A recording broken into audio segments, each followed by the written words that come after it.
Well, my name is Logan Christopher, and as I got into fitness, I wasn't naturally strong or athletic or anything like that.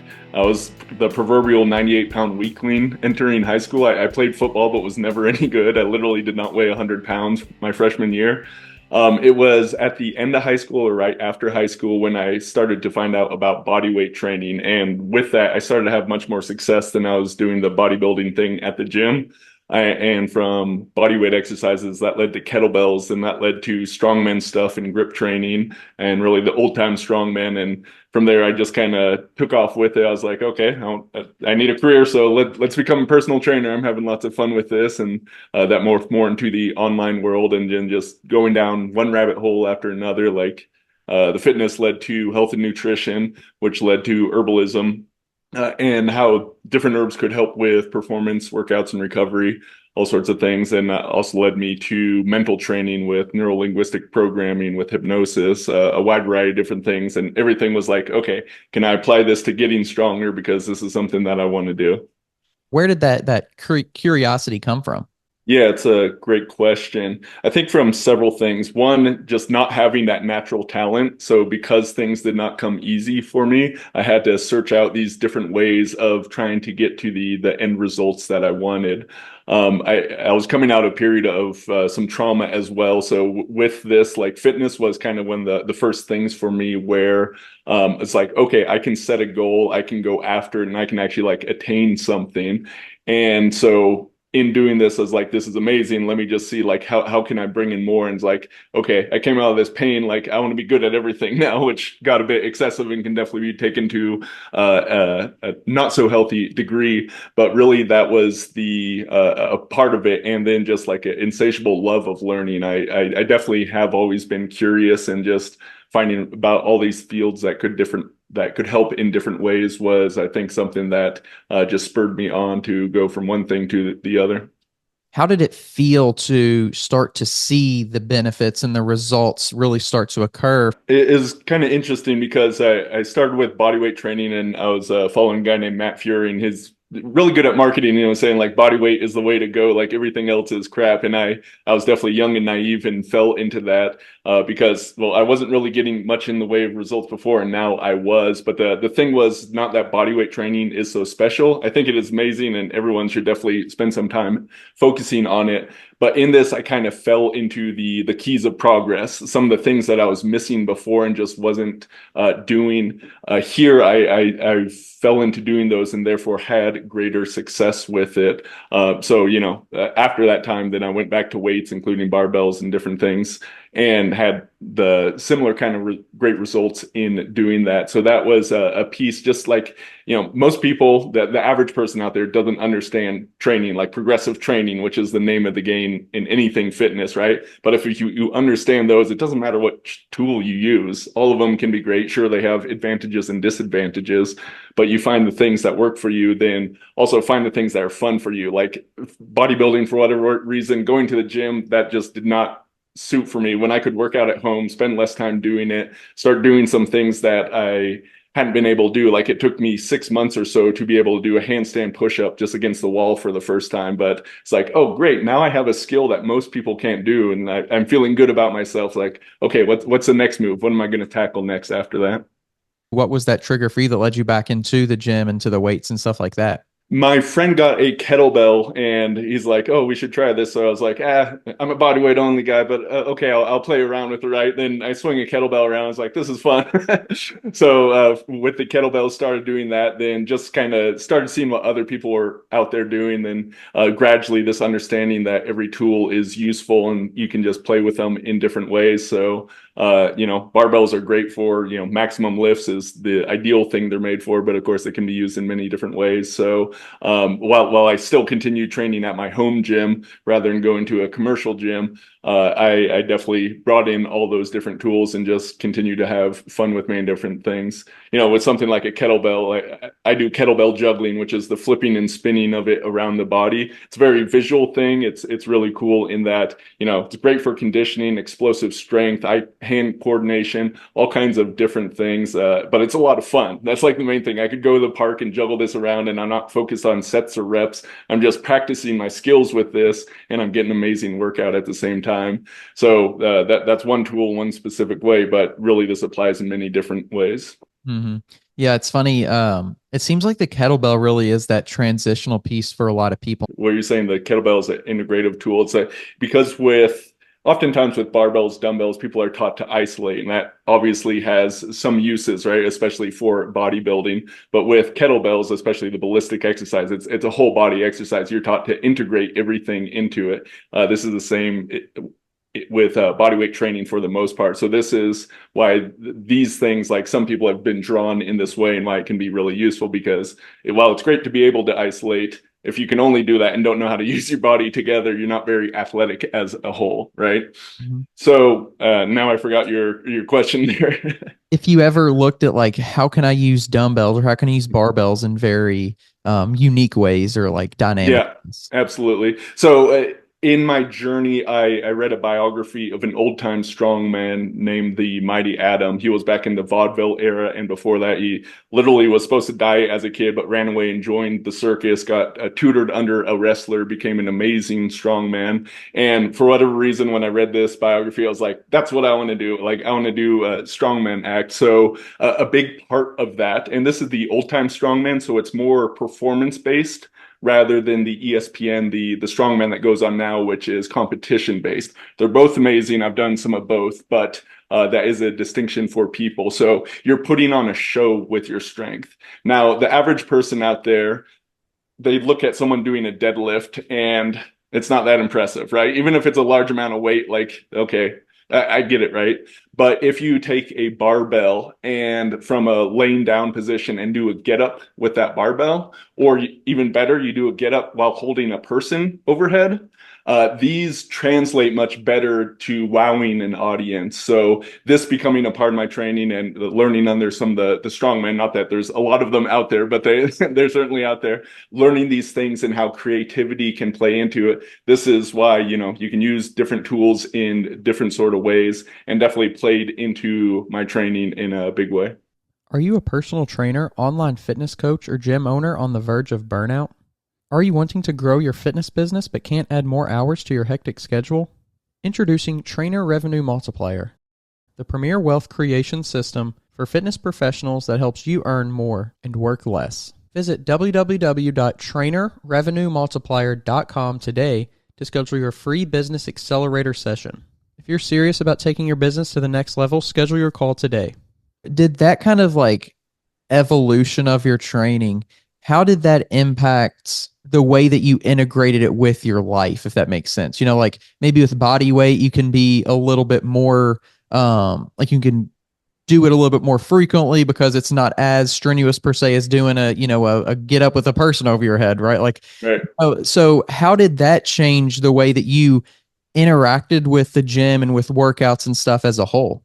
Yeah, I can't say there's like specific things, but one of the principles I follow is rotation over time. So sometimes in my training, I may be doing exclusively or mostly bodyweight training. Other times I'm using barbells almost completely and working on things like short range partials where I'm straining the bones themselves, not just the muscles.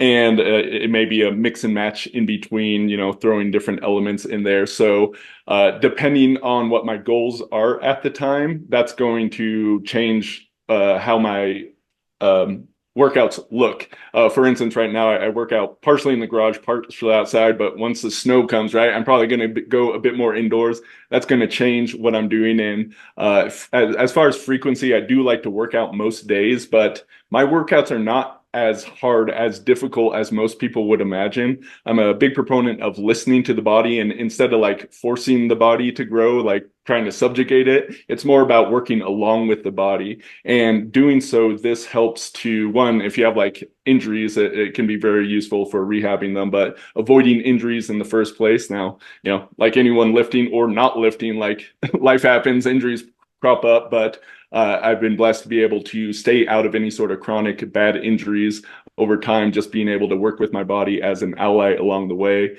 And I think that's a really important part to bring into life, because if you're beating the crap out of yourself out of the gym and you're like paying for it later on, that's not what I want. Like I really want longevity with what I'm doing. It definitely is a balancing act. So on the one side of thing, you're kind of talking about mental toughness, right? And this is the mind essentially overriding the body. When we're looking at strength or fitness, there certainly is a time and a place for this. However, we need to understand there's a dark side to this. There's a cost, right? You can push, push, push until something snaps, until something breaks, right? And that's definitely going to side rail you. It's going to be painful. Like we want to avoid that, right? So understanding that while we can override the signals the body is giving us, whether that's pain or that's just like sensation, that's like something's not quite right. We want to pay attention to those subtle signals before they're like massive signals that you can't ignore, right? So learning how to interpret these, and I'd say anyone that trains for a long period of time is going to get in tune with their body to some degree. But if you're paying attention particularly to this, bringing more awareness to it, it's going to enhance that.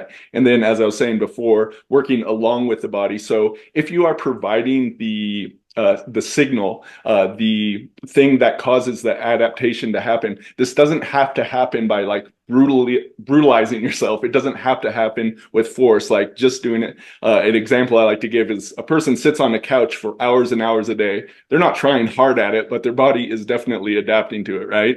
So we can provide this signal without it having to be like 110% effort, right?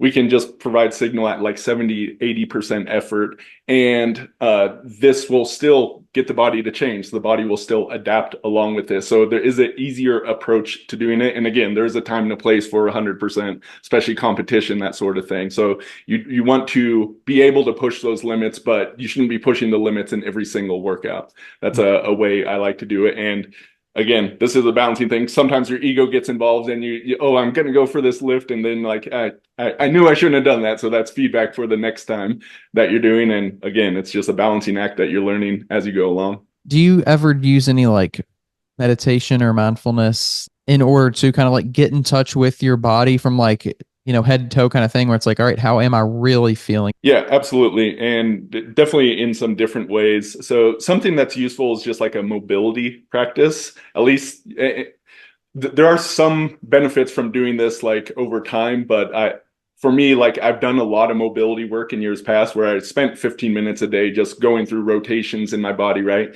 And this is kind of building the awareness of the joints. So anyone that hasn't done this, doing that as a practice for some period of time would be useful. What has become integrated for me is like, I can't do a press or a deadlift or juggle a kettlebell without me noticing this feels good to my body or this does not feel good to my body right now. For instance, just in my workout earlier today, I was doing deadlifts and they felt good. So I was able to set a PR without working overly hard in doing it. As opposed to some other days, like the other week when I was lifting, like I stopped early just because my back wasn't feeling it right. So I pulled back. I'm not going to push it on something that I know there's a greater chance of injuring and being sidelined by that. So bringing the mindfulness into just what I'll do in my warm up, I'll just do the movement and I feel into that. How does this feel right now? So just bringing that awareness right in there, that is going to be something that's very helpful. But again, if a person has always been pushing and it's been mind over matter, what you've actually been training yourself to do is to shut down these signals, to become less aware of them. And again, time and a place. But if we want to balance that out, we have to sort of unwind that and go the other way. Do you think that there's any advantage or benefit that you've established in your own kind of subconscious or whatever that like, hey, I know I'm not like around a bunch of people working out, so I don't feel this need to do something to make myself look a certain way? That's a great question. So yeah, the vast majority of my workouts are alone, though I definitely do enjoy working out with other people. So being very like self-motivated or internally motivated, what other people think, especially as far as what I'm doing, like I do things in quote unquote bad form. Like sometimes my back is rounded in deadlifts. So, oh, I shouldn't be on this podcast because how dare I do something like that, right? Except that it works for me. It works for my body and I'm able to safely do it, right? So definitely having this internal motivation is what helps keep me on track for my things without really worrying what other people do. For other people, yeah, you want to check in and notice, is that something that is playing into what you're doing? But for me, it's really important. I mean, I would say whether there's people or not, it's like my ego, like wanting to drive for a thing even when I'm not feeling it. Like that's been a bigger issue over the years for myself. Are you a personal trainer who wants to scale and grow your business online? Have you been coaching online for years, yet don't know how to incorporate online into your current business model? Introducing Trainer Revenue Multiplier, the premier wealth creation system for fitness professionals that helps you earn more and work less. Visit www.trainerrevenuemultiplier.com today to schedule your free business accelerator session. If you're serious about taking your business to the next level, schedule your call today. I want to really get into this, into the herbal side of things, because I think it's really fascinating and a lot of people don't know too much about it, including myself. I've talked a little bit on it with some guests, but how did you actually get into that, and what kind of sparked that interest as far as like that specifically? You kind of shared like, I just want to continue to learn and get better in certain ways, but specifically that, what was kind of that spark? So it's an interesting evolution that goes back to my earlier story. Like when I was doing the bodybuilding thing, like I actually said to my friend, it's like, wow, it sure costs a lot of money to like be fit because I was buying the bodybuilding supplements and again, not really seeing much in the way of results. So as I transitioned to body weight exercises, kettlebells and all that, I just basically got away from supplements completely. But then I kept learning, and as I said, the fitness, it led me to health. It's like, oh, maybe I shouldn't just be eating like Twinkies and Hot Pockets, right? Like, let me start eating real food and kind of lose my childish ways. So that led to nutrition, and I started learning about superfoods and herbs, and really it connected for me big. And I heard about cordyceps, which is a fungus that at the time it was being used by some of the Olympic and world championships by people over in the East, and they were breaking records. So people were like, what are they doing? And this cordyceps fungus was one of the things. So I got some of this. I tried it for my workouts and noticed, oh, I could swing kettlebells easier and my breath seemed to be just easier. So from that first moment, I was kind of hooked. It's like, okay, this is really cool that this is helping me to perform better, which is a very different way that I ended up with herbalism than most people do, where it's about some sort of health issue or disease that they're going after. And, maybe Western medicine isn't working for them. So they get in these alternative routes. I got started with herbs because I wanted to perform better. And I found that they did. So I was hooked from the get go and I just went deeper down the path from there. And then when you did start to learn about more, how did you, if you did you start to like want to tell people and want to share that message and want to spread it around? Yeah, in the beginning, like I probably talked about it to some friends, but I described it as one of my secret weapons. Like I wasn't talking about it too much because, I mean, still to this day, like I say the word herb, most people think I'm talking about cannabis. And then the other herbs that most people have familiarity with is culinary herbs, things that make things taste good. But most of the herbs I'm talking about definitely do not qualify in that way, right? So for a while, I was just kind of keeping it under the radar. But then eventually I did go on and found a company with my two brothers. And we started promoting these because we were all having such great results with them. It was like, well, one, it was just to fund our own stash. Like, can we get high quality herbs? Then we got our own supply, right? And then we began sharing it with other people. So yeah, cordyceps was one of them. A lot of the herbs in the adaptogen class, like I feel it's an overused term, but essentially an adaptogen is an herb that is not for a specific function, but really works across like many functions in the body. It's non-specific in that it's not necessarily driving thing one way, but helps the body better adapt to stress.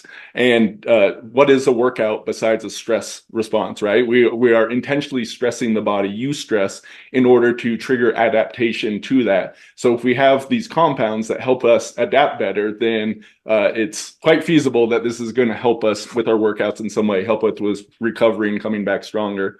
So there's a whole class of these from ginseng, eleuthero, which is also known as Siberian ginseng. Rhodiola is a very stimulating, powerful one. Cordyceps that I mentioned, a wide variety of others. So a lot of these people are going to feel more energy, even though it doesn't have caffeine, and they can be stimulating. They're not specifically stimulants in that way. There are some like ashwagandha, which is really good for this, but that one is more on the calming side. It actually helps people with sleep as well.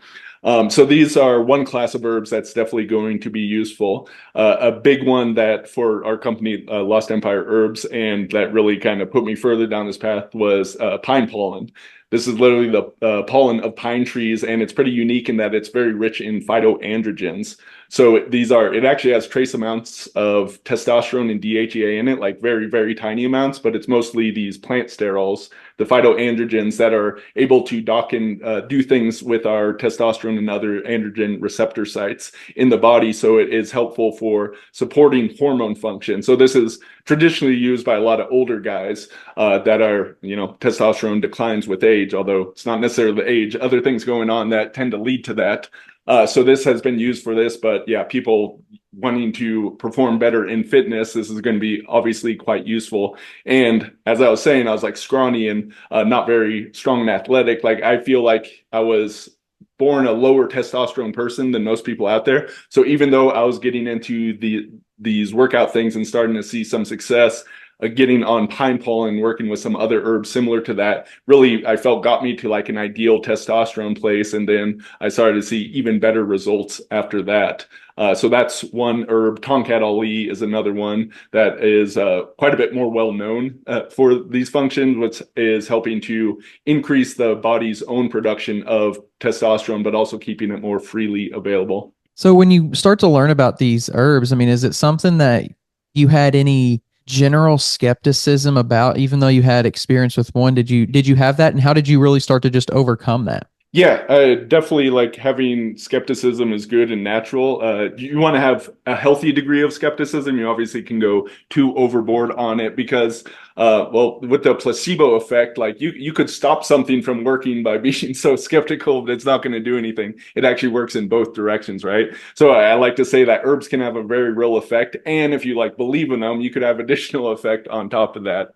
So a couple points to that is, one, dealing with some of the herbs, if we're working with like some of the most powerful herbs from across the world and potent extracts of them, what I really like to focus on is actually like delivering a tangible felt difference. So what I said with the cordyceps, I noticed that my workouts were better, right? This sure, even if this was a placebo effect, if I got the results, like I'm pretty happy with that, right? And if that's then repeatable over time, then that's saying something about that. So if you can feel the tangible difference, and it's not just in the gym, right, or recovering after the gym, this idea of performance herbalism, I look at all different ways. So cognitive benefits and like memory and focus, there are herbs that can help with that. So as I'm doing work, because I tend to get like excited in doing these calls, I'll typically do some ones that just reduce the stress and calm me down, can be very useful for a meditative state before going on something like this. So there are different herbs for different things. And this is kind of like what I was talking about with the workouts earlier. Some people are definitely going to be more sensitive. Some people are less sensitive just overall, but focusing on them, bringing that awareness to them, you can notice more of the benefits even immediately. Right now, like I have blue vervain somewhere over here, which is one of my favorite herbs. It's a bitter nervine. And what that means is, one, the taste is really bitter, but it has this cool downward action energetically on the system, and it actually like drains stress off the nervous system specifically. So working a little bit differently than the adaptogens, which are working more on the stress hormone system with cortisol and whatnot. This one's working on the nervous system, so it's really great for that, and it delivers immediate benefits. Now, does every single person feel this? No. I'd say just in my own testing, like talking to people, about 50% of them do. But that's the thing with herbs. This is the thing with supplements, is you have to find what works for you. Just because something is great, like it's truly great, life-changing even for a person, doesn't mean it has that effect for you. In fact, it could have a negative effect for you. Every person is a little bit different. So I'm all about like try a bunch of different things, find what works for you, and then go ahead with what's working, kind of double down on that and do that over time, right? And you're going to find those, what I like to call herbal allies, the ones that are like really, really help you with the things you're trying to do. As a recommendation, what would you say? It's probably different a little bit for each one, but like, give me a week, give me 2 weeks, give me a month. Like, how long should somebody, especially in your own personal experience, how long do you try something to see, okay, this isn't working or this is working? Yep. Great question. I I think of this in a couple different time frames. One is like, can we see instant benefits? Now, not every herb is going to work this way. Not every person is attuned to it. But since I've been working with herbs for many, many years, like I can kind of notice subtle things oftentimes going on.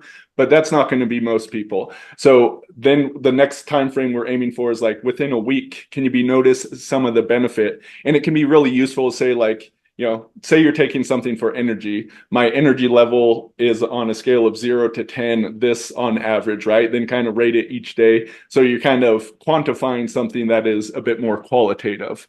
The next time frame is a month. Now, typically, if something isn't working by a month, and again, some things can be working in the background where there's much more subtle effects, but generally, if you're not feeling any sort of feelable effects after a month, that may not be the appropriate thing from you. I would say go and move on, but pay attention to one more thing. It's like once you stop taking something, sometimes you notice the benefits after that.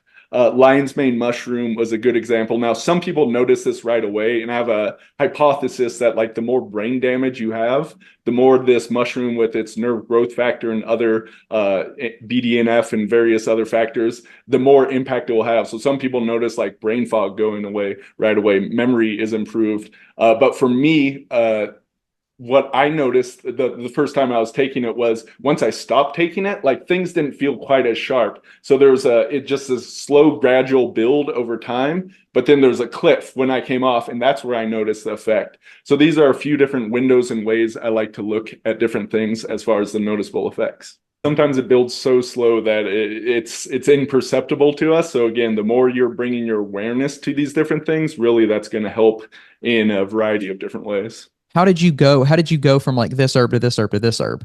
Yeah, so another thing I like to say is that most herbs, most supplements are taken on faith.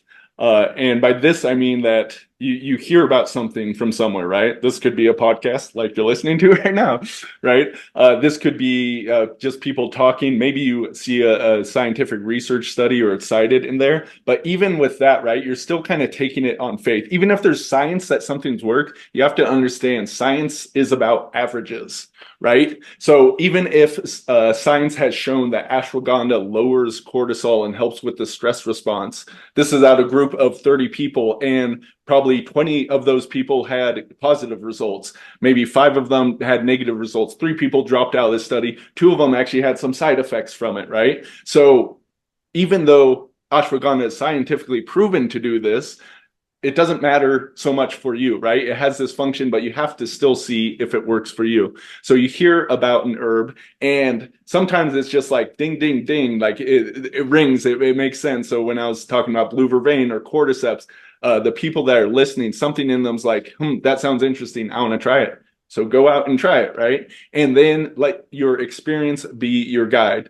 Now, because there's a lot of money in this market, and I'm in the supplements business, right? There is big differences between the quality of stuff out there. So one, I would advocate not just going on Amazon. I know everyone likes to shop on Amazon, but that's not necessarily the best place to find stuff. There's a lot of fraud going on in that marketplace as well.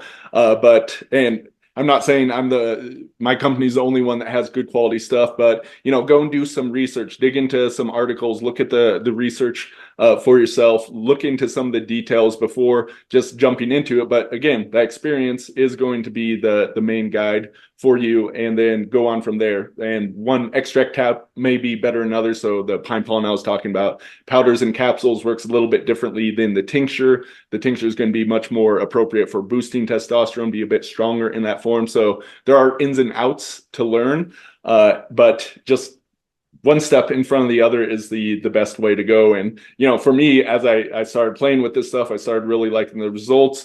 I just started to go deeper. I started taking classes. I started learning more about it. Then I founded a company, so that took me even deeper into it, right? So it wasn't planned from the outset to be like this, right? It was just one step leading to the next. As a business owner, somebody who has to think about it from a financial aspect as well, how do you distinguish kind of some of those things that, okay, this might have potential versus this one might not?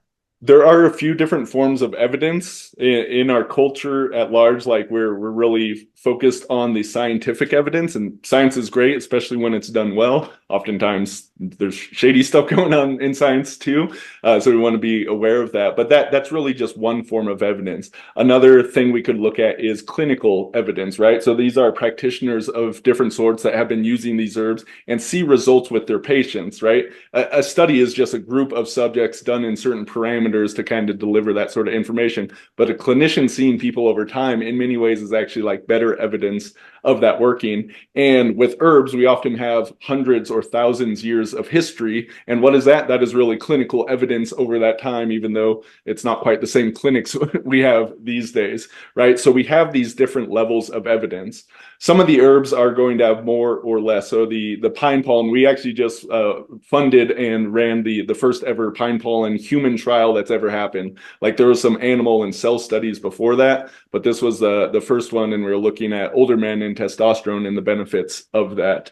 And saw some positive results in doing so. So that was really cool to be able to do. But yeah, these are different things worth looking at, and even anecdotal evidence, right? I mean, you get enough anecdotal evidence, which today we can look at reviews on something, right? Unless the reviews are faked, that is delivering a certain amount of evidence there, because this is a group of people, and sure, there are people that have 5 stars are more likely to respond. Only some people only leave reviews. There's all sorts of things involved, so it's not purely like a study would be, but it still is a level of evidence worth looking at. This podcast is sponsored by Smoking Gun Coffee, a veteran-owned coffee company that strives to give back to those in need. Don't forget to use code TWR10 for a 10% discount at checkout. When you go and fund something, I guess explain a little bit on like what that means for people who don't know. I certainly don't know, and so explain what that means, but then also explain like what role you play in that, but then also how you take that information, and is that then like just dispersed into like the common world of research, or just I guess kind of explain a little bit into that, because that's really interesting and some stuff that I don't really know too much about. Yeah, so conflicts of interest or potential conflicts of interest are definitely a big deal in science. And oftentimes those that fund science will get positive results to what they funded. And part of this is just a file drawer effect. So often if there are negative results, that often will not get published because often people don't want to see the negative results. So with this, and this is the first science that we've ever funded or done. So I got connected with 2 researchers that work out of the University of Colorado in Denver. And they've been doing research, all kinds of studies over a period of time. And so talked to them, and we came to an agreement that I would fund the research specifically using our product, and they do the whole thing. So I talked about what we were looking for. So one, we knew the outcome of this research ahead of time, because again, we have this hundreds and thousands of reviews from customers, right? We know the results they're getting, but we don't have the science to back it up, right? So we decided to make this step to do it, to give it more quote unquote legitimacy in the eyes of the world, right? And this was a pilot trial, so there wasn't even a placebo control, just 12 subjects, and people would be like probably eyes open at how much money just this small trial alone would cost, right? So I was involved in just like talking and laying out like, here's what we want to look for, like let's test testosterone. They put together the survey, or actually used a survey that is used by clinicians for symptoms of low testosterone and various other androgenic symptoms. So they did the whole study. I wasn't involved. I didn't look at the data, except they said like, hey, things are looking good. And I wasn't involved in writing the manuscript or editing it or anything like that. This is where shadier things can get involved, is where things are manipulated and different stuff. So there certainly is the potential for that. So besides like talking to these people initially, I was not involved in the actual study itself. Beyond that, and then it got published in a journal, so now that's publicly available out there. And in a way I feel really good, because even though it was our tincture, this is the first ever human trial on pine pollen, so I'm like contributing to the science of this herb out there. And that's the thing, if it wasn't a company that has a financial incentive to do this thing ain't getting studied. The National Institutes of Health isn't looking at pine pollen to do anything, right? They don't care about that. So this unfortunately is what needs to be done. The only people that are really studying herbs at this point is like, yeah, there are some things out there, but generally it is companies that have their proprietary products and want to put some research behind that. So unfortunately, that's what it takes at this point in the game. When you look at doing research like that, is that something that you continue as a business? Is that something you look to continue as like to do with more products from like a I'm creating a like does there I guess what I'm saying is there value in this is our research or is there value in like just the fact that there's research now on it? So like Mhm. I guess do you continue to do more even if there are already research studies on certain things, or I guess where does your role lie in your Mhm. head in regards to continuing that or not continuing that? So I'll just say, I think I may have mentioned before that different herbs, some of them have a good amount of research, some do not. So when I write on our website, do articles or write about the products, like I like to look at things through the ancient wisdom lens as well as modern science and really kind of bring those two together. So I spend a lot of time pouring through journals and have read countless studies and have like incorporated like here's what the science says on this thing. So in this case, we just have some that we did. So we're rolling out, ask me again in a few months and I'll tell you how it affects the marketing of this if we see an uptick in people interested based on doing that. And by the way, we've gone ahead and green lighted the second study, which is going to be looking at younger men, but also be looking at sex hormone binding globulin. So with that, looking at free testosterone as well as total testosterone and various symptoms related to that. So we are going to the next step. So it kind of depends on the herb. So with other ones where there's science available, we're not necessarily going to do more on that. But since pine pollen is kind of one of our flagship products and there's none out there, that's why we decided to do this. And it had been a dream for like 6 years that it's like, oh, someday we'll be able to do this. So I got this connection and the price and the details kind of worked out that we were finally able to do it. That's pretty cool.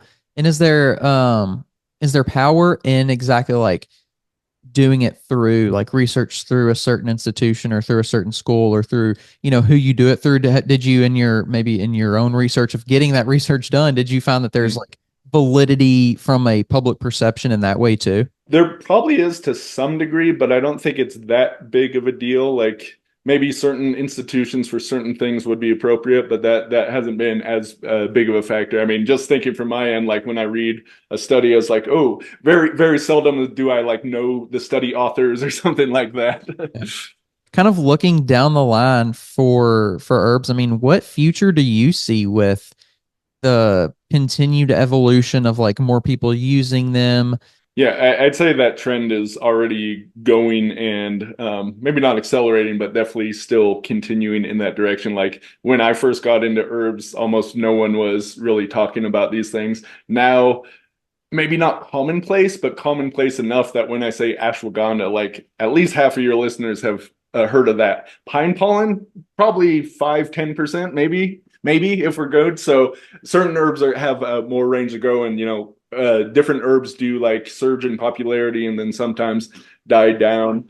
Depending on the different factors. But yeah, overall, I'd say there is a big trend of people seeing the holes, the gaps, the problems in Western medicine. And while there's some tremendous benefits, like, if you need surgery for something, my wife just had to have for appendix out, right? And that can be a life or death situation if that sort of thing bursts. So certainly it has some uses, but especially around chronic disease, which is now a much bigger thing than acute illness, the difficulties there are growing significantly. So many people are having Western medicine fail them, or they're looking for alternatives or things done in conjunction. And herbs by no means are the only thing out there. Like there's hundreds of modalities and so many things worth exploring, but there's definitely I'd say like tidal wave of people looking at for things that are really truly more holistic in manner and can help with health as well as performance. That's again the way I like to look at things. It's not just I didn't take these herbs for the disease, but by focusing on performance, this is the way, if it's done holistically, that you're actually doing the prevention, right? The old saying, an ounce of prevention is worth a pound of cure. So don't wait to get into herbs till you have some sort of disease down the line, right? You start taking herbs now, which are going to be helping in many different ways. One of the things I found in my research and kind of put together was this idea of herbal armor. A lot of the research they do on animals, they're specifically causing diseases in them through the use of various toxins in order to study that disease and to model it out. So they load them with toxins, for instance, aluminum for Alzheimer's, BPA, which is found in plastics for testicular damage and reproductive issues. And herbs in this studies are going to have protective effects with them. They either stop some of the damage from happening or kind of detox it or block it in different ways. So just having these phytonutrients and various things in our body has this kind of protective effect. So I think that even though I'm taking it for performance, it is benefiting my health over the long term. And I think that's a great way to go. Are there any herbs out there that have more potential to be like more, gosh, I don't even know the best way to say this. I'm just going to say it powerful. Like could be have a better have greater effects that aren't as marketed well and people don't know about them as much. But then on the flip side, there maybe are some well-known ones that aren't as potentially powerful as those ones that are less marketed. Yeah, I mean, that's definitely the case. So, one of the most well-known herbs in the world is ginseng. And really, it does have amazing benefits. There's Asian ginseng, American ginseng, both are great. And because the older the root, the more expensive this can get. This can get like truly ridiculously expensive. And the stuff you might find in a GNC is immature ginseng. It's crap you actually like don't really want to be taking it because it's imbalanced when it's under 3 years old. So that's an idea of one that is very expensive also because everyone knows about it. There's something called gynostemma, which is usually used as a tea. It's called the longevity grass. It actually has a whole bunch of the same compounds that ginseng has, but it's a grass, so it's cheap. It's quite widely available, and it's actually a decent tasting tea as well. So there's things like this that definitely can provide a lot of the same benefits. Now, if I had a truly old ginseng versus gynostemma, I would take the ginseng. But if you're looking for bang for your buck, like gynostemma is amazing. It's helping to support the mitochondria. It's great for athletes. It's helping with all kinds of different things. So there's stuff like that available. If you start learning about herbs, just even a little bit, right? Like going to my website and just looking around there, like you won't have heard of most of those things, but just learning a little bit about them can be quite useful. One other thing I'll say is I kind of started with the Taoist philosophy of herbs, and they would class herbs into superior herbs, general herbs, and inferior herbs. The inferior herbs were those that were used to treat disease, and in doing so, they might be powerful and useful for that, but they would have side effects and different issues with them. So it would be for those acute conditions, and you don't want to take them very long. General herbs were somewhere in the middle, but the superior herbs, these were the la creme de la creme of the herbal world. They are nourishing. They're something that you can take for extended periods of time for throughout your lifetime, and they're only going to really have positive effects. They have basically very little side effects or side effects that are so minor. If you did have them, just stopping taking them, they would go away. And it's really going to just support bodily functions over time. So these are the kind of herbs that we want to be looking for. And of course, China isn't the only place that has these herbs. They really are spread throughout the world. So just looking at those herbs, regardless of where you come from or what's available now, of course, we have a worldwide market, which is amazing and also overwhelming at times as well. Then we can really just find the herbs that are really the best of the best and kind of get the benefits from those. One thing that we do is at my company, we offer a 365-day money-back guarantee. So it's excessively long. You have that window, and we don't ask you to send anything back. So we believe in these herbs so much. We know people we know the herbs work, right? Whether they work for you individually, this herb, hard to say, right? So the risk is really on us. Try it, see if it works. If you like it, great. Come back. You'll be a customer for a while. We're happy with that. If not, you do have a money back refund. And, you know, a lot of companies do offer this sort of thing. So don't feel bad about making use of refund policy if it's there, right? If people truly stand behind their stuff, then, you know, the economics of it should work for them. That's really cool. And we have customers that buy a bunch of our stuff. It's like, this herb works, this herb works. And, oh, these ones didn't work for me. And they'll refund those. And we're glad to do it, you know? Yeah, no, that's really cool. And I think that just because I think that not only makes it more economical, but it also opens up like this world of transparency and trust. And then it's like, okay, I know that, okay, if they're willing to give me my money back on something, then even if it's their first one, it's like, okay, maybe I can trust them enough to try something else, you know? You And I, can set the skepticism aside enough to trust and try it out, right? right. Yeah, Yeah. Because absolutely. because that money and that economic side really is a big factor when it comes to that. So Yeah, no, it's I'll really mention cool. just because relevant to the topic of this podcast, we have what's called a Hercules pre-workout formula. So this has the cordyceps, rhodiola, some of the herbs that I mentioned, and this tends to be one that's feelable. So just having more work capacity in a workout, yeah, a lot of people that are listening to this might want to give that one a try. Now, it does taste like dirt. We are going to be coming out with capsules of it later, but tastes bad, so it's good. Placebo research, they said when it was like when it came in an injection rather than a pill, when it cost more rather than less, these things would make it work better, right? So by tasting it, it is going to have a greater effect. There are reasons for this. If you look at any of the traditional medicinal systems, the flavors actually clued the body into what it did. And this is the tongue is the first part of our digestion. So while we have capsules and capsules can be great, it is actually better if you can taste the herbs because that starts the whole process in the body. That is the introduction into your body. It's a natural thing. And to me, that just feels better. It feels right to recommend. It feels right to try. It feels like something good for us. And so it's really cool that you're doing that and you're a part of that. And I, appreciate you coming on and sharing a bit about what you do and how you do it. Yeah, thanks for having me. It was a great interview, great questions. I was happy to share. Absolutely. If you want to share any like socials or any websites or anything like that before we head out, you can. Yeah, so if you're interested in the herbs, lostempireherbs.com, and that's the channel name across Facebook, Instagram, TikTok. I believe we're on there as well. And then if you're interested in some more of the fitness information, like we didn't even go down some of the rabbit holes with mental training and different stuff. Like really the way I like to look at things is herbs aren't going to solve everything for you, but it's one piece of the puzzle. We bring in all these different tools, and this is what allows you to do some truly phenomenal things to up your performance in different ways, as well as have great health.